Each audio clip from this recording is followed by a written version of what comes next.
요즘 필수 의료라는 게 굉장히 화두가 되고 있는데요.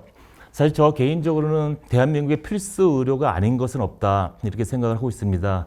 의료법상 26개의 학회가 있는데 필수 의료에 들어가지 못한 학회들은 그럼 나는 도대체 이제껏 뭘 한 건가 이런 굉장히 회의감이 많이 들기 때문에 저는 필수 의료는 없고 다만 우선 지원 의료 또 우선 지원 뭐 학회 이런 건 있을 수 있겠다 이렇게 생각을 합니다. 그래서 어쨌든 화두가 되고 있는 필수 의료 측면에서 보면 오늘 제목은 마취 환자의 안전 대책이긴 합니다만 왜 마취 통증학회에서 다루는 뭐 통증뿐만 아니라 중환자 관리 특히 마취가 왜 필수 의료인지 이거에 대해서 기획이사님께서 좀 발제를 해 주시도록 하겠습니다.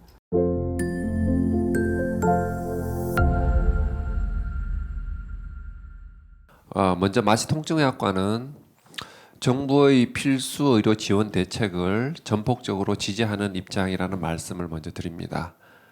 하지만 필수 의료 지원 대책에서 마취 부분이 빠져 있는 것은 추후에 심각한 문제를 초래할 걸로 생각이 되고요. 먼저 마취통증의학과는 필수 의료에서 수술을 위해서는 핵심 진료 부서임을 말씀드리고 싶습니다. 보시면 이제 중증이나 응급 환자가 검사나 진단을 갖다 받은 후에 최종적으로 수술까지 신속하게 진행이 되기 위해서는 반드시 마취가 필요합니다.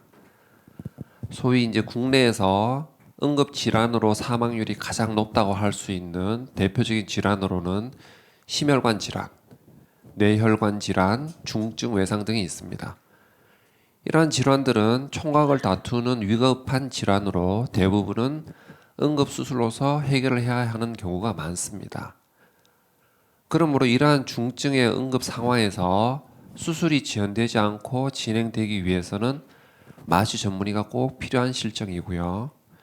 또한 응급수술이 잦은 분만의 상황에 있어서도 산모 아태아의 안전을 위해서는 마취통증의학과 전문의의 존재는 필수 불가결의 조건이라고 할 수 있겠습니다. 하지만 이런 중요한 업무를 수행해야 함에도 불구하고 실제 의료 현장에서는 필수 의료에 꼭 필요한 마취 인력의 이탈이 지속적으로 발생하고 있는 현실입니다.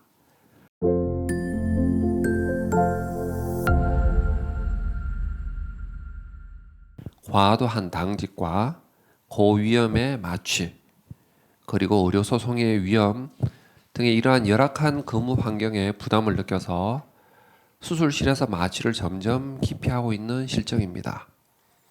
즉 상대적으로 근무 여건이 좋은 통증이라든지 미용이라든지 이러한 다른 분야로의 이탈이 증가하고 있는 현실입니다.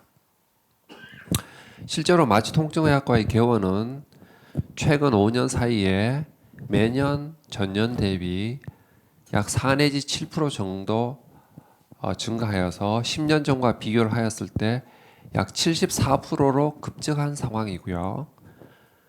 중증 환자 수술이나 고난이도 수술을 많이 하는 상급 종합병원에서도 심폐마취, 장기이식 마취, 외상 마취 등을 담당하는 마취 인력들의 감소가 지속적으로 발생하고 있습니다.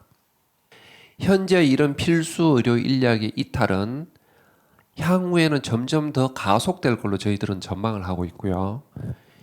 2022년 마취통증의학과 전공의 4년차 200여 명을 대상으로 해서 전문의 취득 후에 진로에 있어서 가장 하고 싶지 않은 분야에 대한 설문조사 결과를 하였는데요.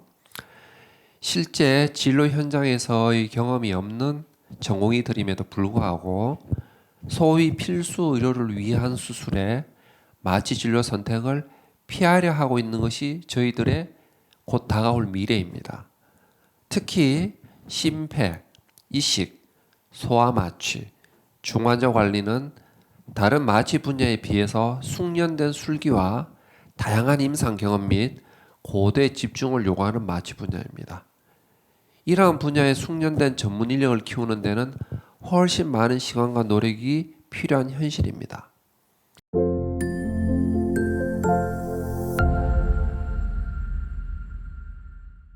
결국은 이러한 인력 문제는 지방이나 수도권 외곽, 등의 교통 취약지에서 더욱 심각해져 가고 있는 실정이고 결국은 골든타임 내 지역 완결적 필수 의료를 제공하기에는 많은 어려움이 예상됩니다.